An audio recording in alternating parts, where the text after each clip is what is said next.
Many fallen heroes flooded the streams of blood with their own, yet their absolute message was to carry on the mission. They were long gone, and the struggle continued. Comrades, this I believe. I believe in the arms struggle when freedom is no more. I believe in the use of force when justice and reason is gone. I believe in the liberation so that freedom reigns. Today I clean my weapons, load my Kalashnikov, pack my grenade and march for action.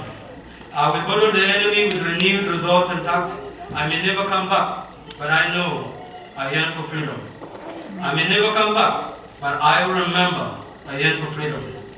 We must restore our dignity and attain our integrity. Let's seize our rights and stride with pride by every means and price, through hell or quell, barrel of guns or bombs, ambushes or assault, and no matter what it takes. We must achieve the vision and establish New Sudan. As Comrade Garang says, victory is certain. Shine or rain, we shall triumph. SPLA New Sudan Way.